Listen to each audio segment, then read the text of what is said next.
on Osrc News at 7. Nigerians express concern over increasing cases of domestic violence. Ahead 2023 presidential poll, APC stalwart identifies preponderance of ruling party's candidates healthy for democracy. Nigeria Governors Forum to sustain interface with President Buhari on insecurity for peaceful coexistence. From the foreign scene, search continues for missing residents in Philippines as death toll soars.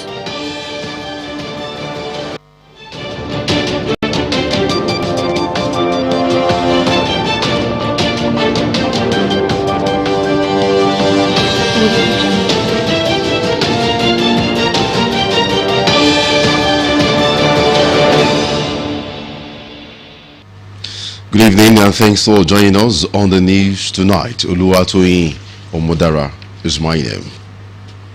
Domestic violence is attaining perhaps an epidemic proportion in Nigeria. From knife stabs, acid bath, gunshots to more violent attacks, many lives have been lost, and those who are lucky to survive are left life-threatening crime affecting people regardless of gender, age, sexual orientation, and social standing, among others. In November 2017, convicted of manslaughter by a high court sitting in Oyo State. Also in March 2019, a high court sitting in Ikeja sentenced Lekon Shonde to death by hanging for beating his wife to death at their Egbeda, Lagos residence. And in January 2020, Mayam Sandra, a nursing mother, was found guilty of killing her husband and was sentenced to death by hanging in Abuja. And most recently, the death of a popular gospel artist was announced in another case of domestic violence. There are scores of unreported and underreported stories of domestic violence because victims and their families fear stigmatization. The question that begs for an answer is that just how do couples become so violent to the point of killing each other? I would say it's the fault of the man, because we women sometimes we are somehow funny.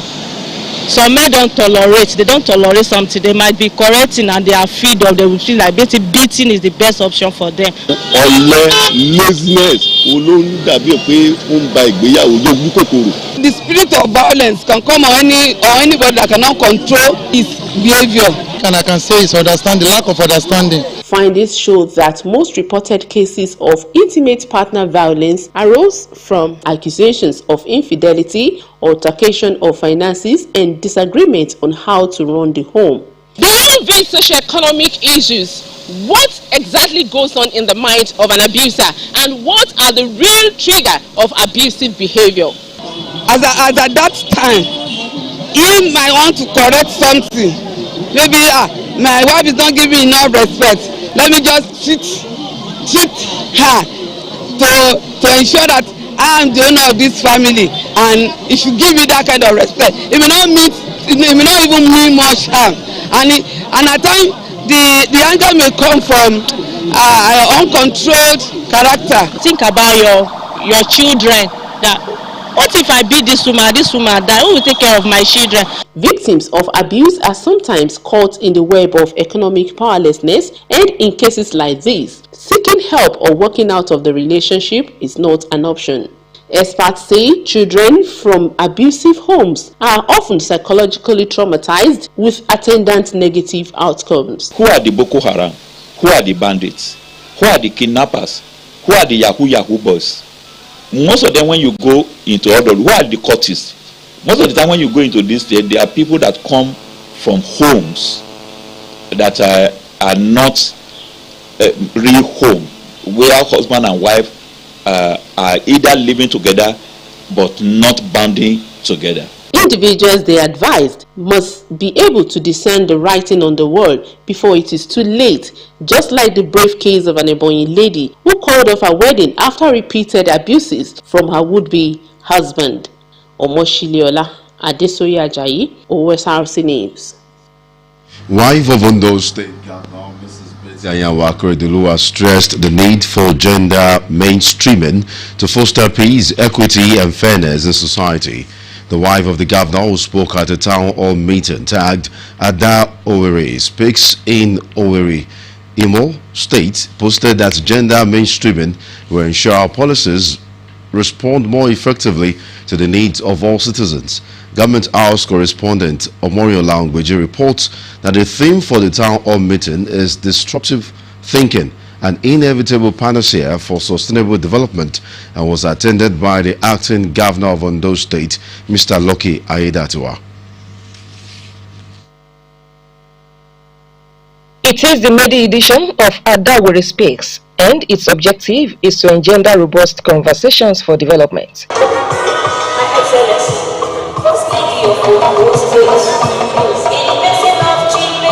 Acting Governor of Ondo State, Lucky Aiyedatiwa, alongside other political office holders from Ondo and Imo states, traditional rulers from Owerri Zone, indigenes from within and outside the state, as well as members of Foundation for Wives of Ondo State Officials, FOWOSO. Now to commence my presentation.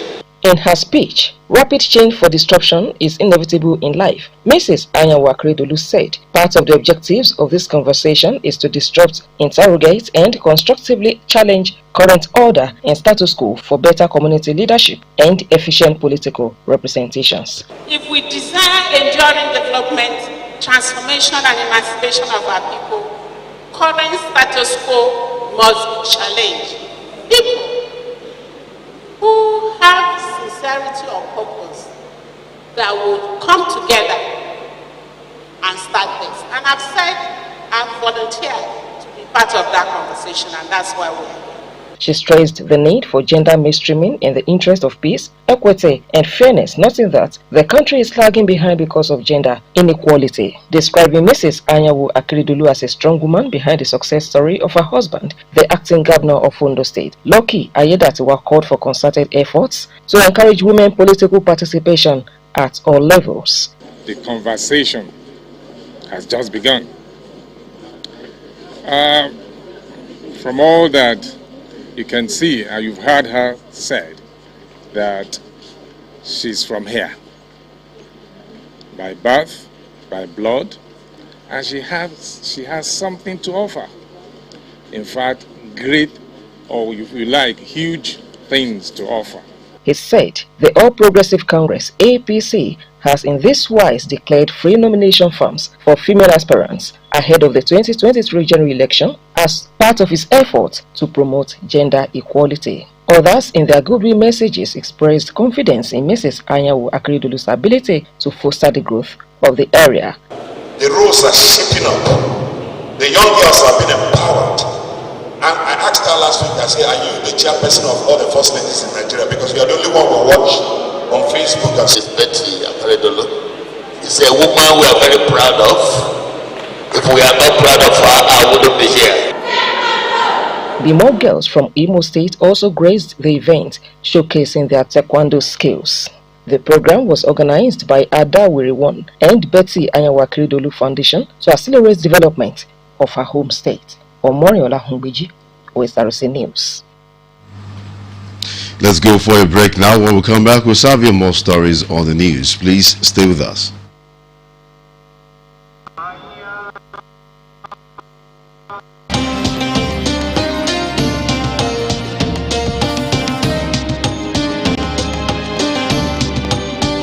After a fruitful Ramadan day, replenish your body with the right nutrients. Make this your best Ramadan yet. Ramadan Kareem from Hollandia Dairy and Chivita Fruit Juice. You can visit our website on www.osrc.ng or follow us on Facebook, Osrc TV Ondo, and on YouTube you can subscribe to our channel, Osrc TV Ondo. Now to the rest of the bulletin. As the race to the 2023 presidential election gathers momentum, political gladiators in the camp of the ruling All Progressives Congress continue to declare interest in the highest political seat. The fear of possible implosion in the party as a result of the declarations has been a public discourse.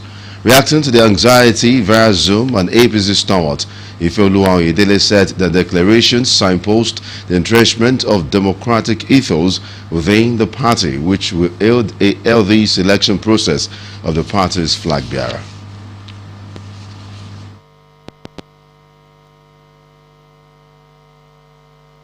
Even at the beginning, we started, how many people? That was Kwankwaso, that was President Muhammadu Buhari, there was Atiku.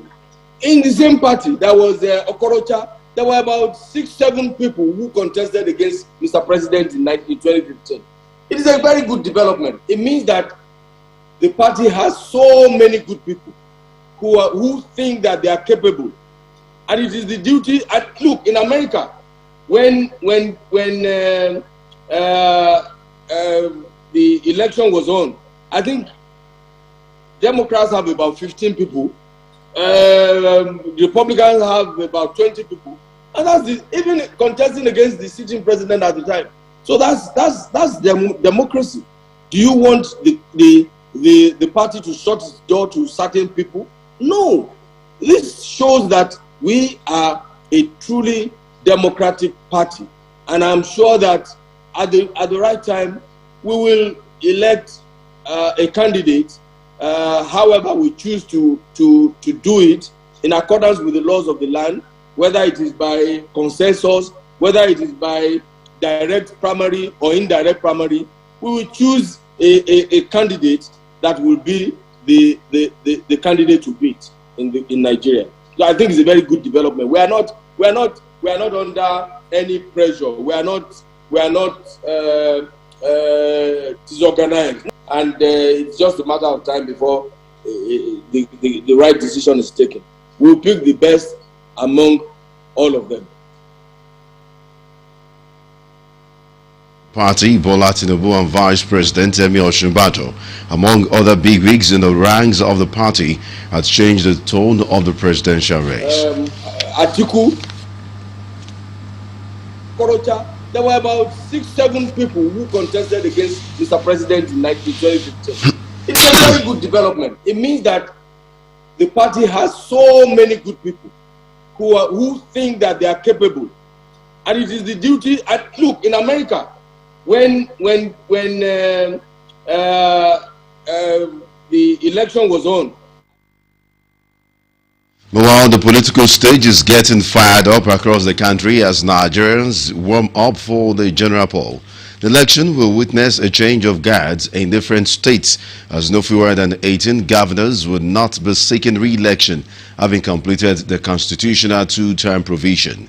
11 others will, however, be jostling for re-election in their various states. Zaid Aribisola in these reports provides insight into the race to different government houses in Nigeria.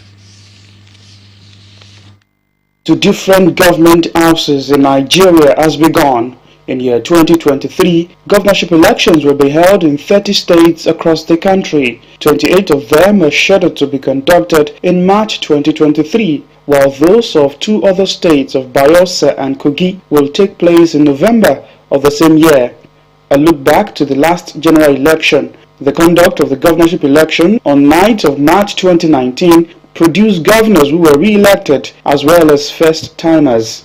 Among those re-elected in 2019 are 17 state governors in Udom Imano Ishaku of Taraba, who are bound not to contest in 2023, having concluded the 2-term constitutional mandate. Others in the same boat are Samuel Otom of Benue, Ifeanyi Okowa of Delta, Jigawa State Muhammad Abubakar, Kebbi State Abubakar Bagudu, Samuel Along of Plateau, and Aminu Tambua of Sokoto.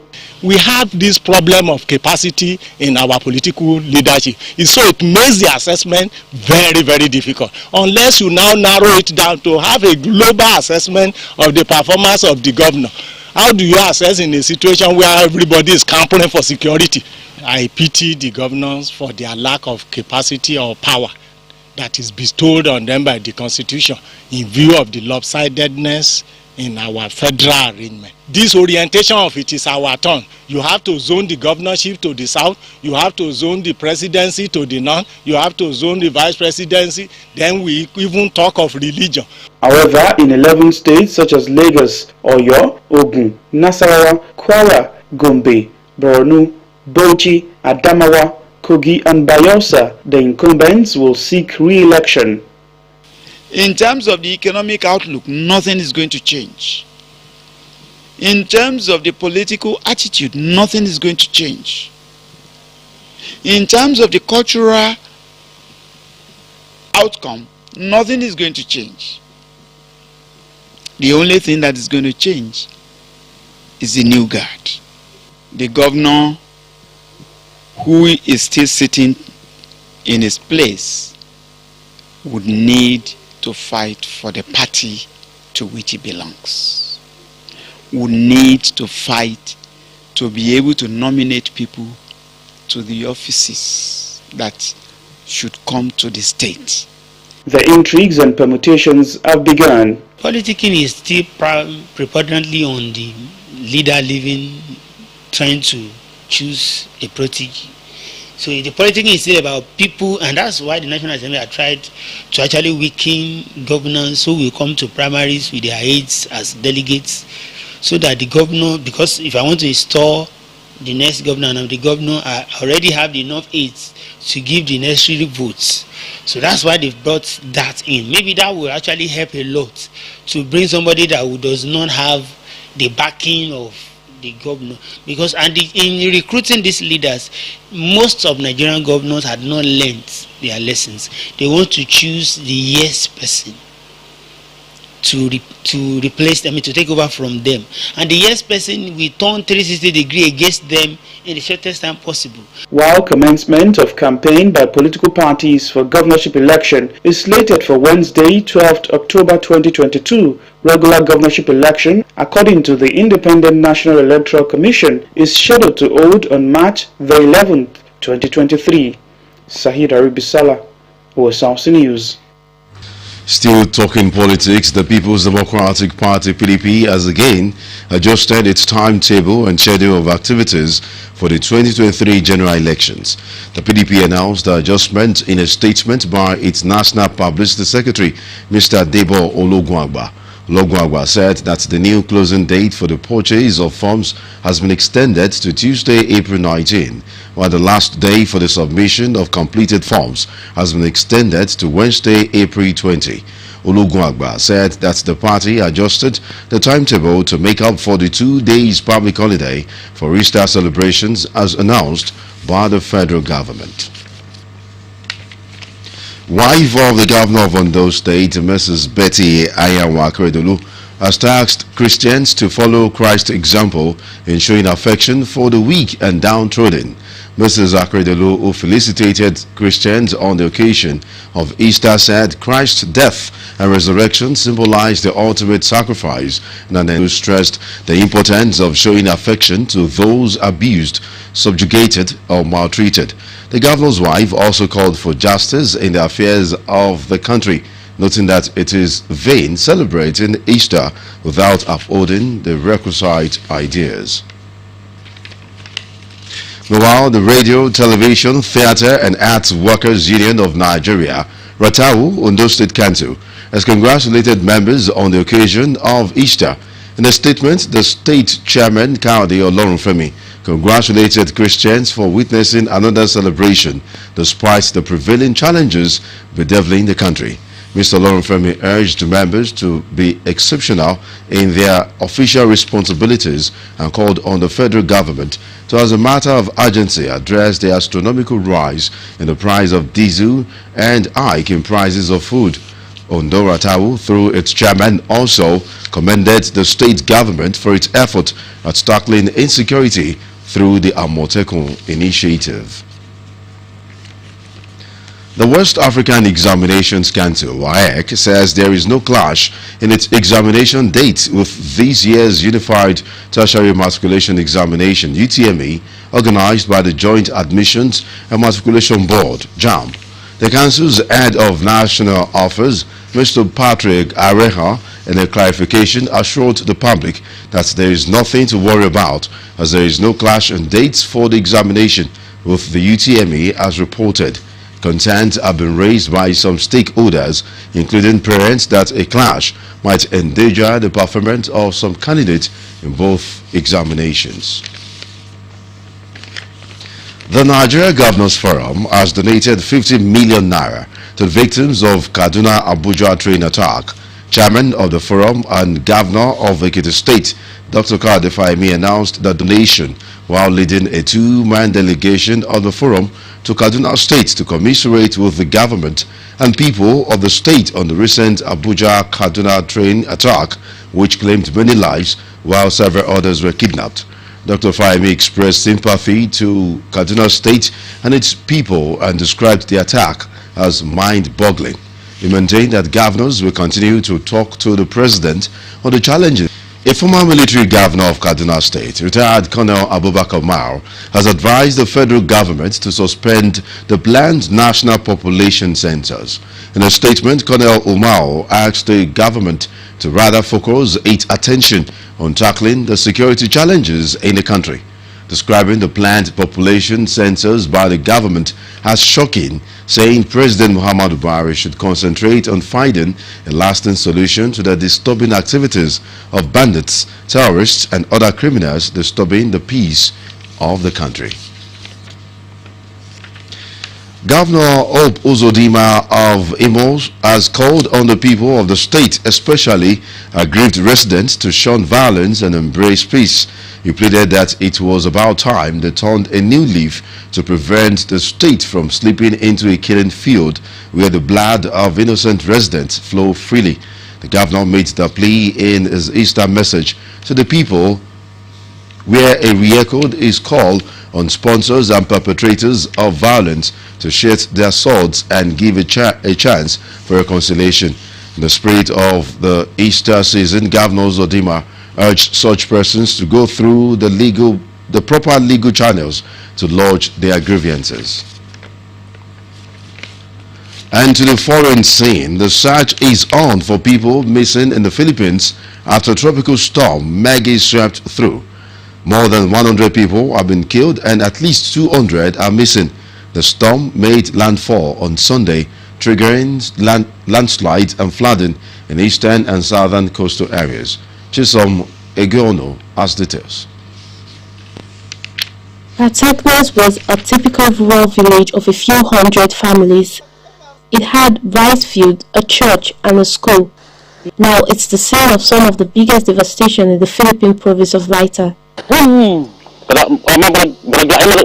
sounded like an explosion. We ran up to the hill to see what was going on. It was awful. We could hear people crying, calling out for help. Tropical storm Maggie brought incessant rains in the eastern Visa region. Many areas has lost power and communication lines, but Catagnas was the most devastated. Survivors here says there were two landslides. The first one was around 5 a.m., which gave some time for some families to evacuate. But the second one, they say, they saw how waves of mud came rolling down the mountains, burying hundreds of civilians and leaving nothing in its wake.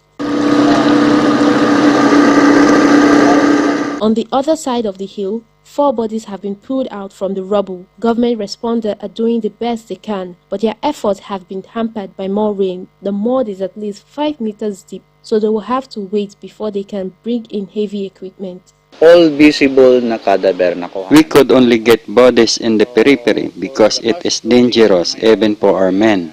I think this process of retrieval will take time. Flowers and incense are offered. And the souls, all the peoples die in the river in Barangay. And prayers for those who remain buried and unaccounted for. Lent is meant to be a week of gratitude and grace for millions of Philippines families. But for the survivors of the landslide in Catagnas, this period will now remind them of their overwhelming grief. Chisom Egonu, Osrc News. And to the sporting scene, Ondo State have finished fourth at the inaugural edition of the National Para Games after winning 17 gold, 11 and 4 bronze medals at the event tagged Abuja 2022 Festival.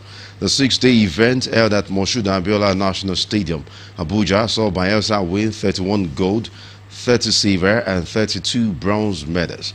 Oyo State finished runners-up to Kano with 24 gold medals, while Kano were third after clinching 17 gold. The second edition of the Games will take place next year and subsequently every 2 years. Still talking sports, the need to focus on grassroots football development and also pay attention to progression has been laid bare by football enthusiasts as newly appointed coaches will begin their reigns in charge of Nigeria's national teams. The Nigeria Football Federation (NFF) had scheduled the list of coaches from the age grade teams to the Super Eagles with hopes of better performances in the final lap of the current board. Resources Abiodun Adewale profiles the new handlers and also samples opinion on their pedigree.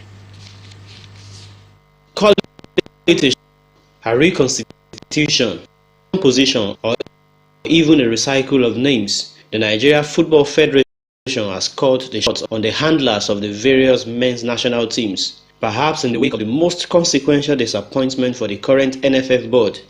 The most common of the appointees is Salisu Yusuf, who will head Nigeria's Chan Eagles and the under-23 team coaching crew, to be assisted by the Lajebond Kennedy Boboye, Fatai Osho, Abubakar Mohammed, Fidelis Idechukwu, and 26-year-old Ebobo Riche Uwejamomere, while Ike Shoromu will serve as goalkeeper's coach. Nigeria has failed to qualify for the last 3 Olympic Games in football, and so it is not right that we are having to take care of the 2 teams. And if you look at the back room, 4 big assistant coaches. For the national under-20 team, the NFF kept faith in Ladan Boso, who has Fatai Amo and 2 other assistants plus a goalkeeper trainer to work with. Nigeria's most successful football team, the Golden Eaglet, is headed by 1985 FIFA Under-16 World Cup winning captain Unduka Ugbade, who will be assisted by Aruna Ilerika and others. Nigeria's biggest football enterprise, the Super Eagles, is where lots of questions come in, as the NFF is yet to appoint a head coach, with news already doing the rounds about the intentions to bring in a foreigner. In the same vein, NFF has confirmed that Salisu Yusuf will work with the head coach as first assistant, while Finidi George and Usman Abdallah will join the fray, along with the match analyst and Ike Shoromu. You've identified the man you want to pick as head coach. You start from there, then you come to this. You can now guide him through and say, okay, we want Salisu, Finidi, Usman Abdallah to work with you. You know, let him his own input. For the rest of the national teams, ability to deliver might not completely rest on their pedigree, as football enthusiasts are already pointing to potential areas they can build on. They have to go back to grassroots to get the right legs. They can be bred, nurture, and prepare ahead of any international program. A common feature with many of the appointed coaches is that most of them have jobs with different league outfits in the country, a factor some believe is totally not a good idea. The likes of Osho, the likes of Finidi George, you know that about it. They have the experience, but there will be distractions for them. Our calendar is not at par with those of the national competitions. NFF is expected to unveil the Super Eagles head coach in the coming days, and whether it will be a local or foreign coach, it will be time to rate how well Austin Eguavon has carried the hopes of local coaches in his short stint with the Super Eagles. Abiodun Adewale, Osrc News. Just before we go on the news tonight, a quick look at some of the highlights of the bulletin. Nigerians have expressed concern over increasing cases of domestic violence. Nigeria Governors Forum has promised to sustain interface with President Muhammadu Buhari on insecurity for peaceful coexistence. And that's it on the news tonight.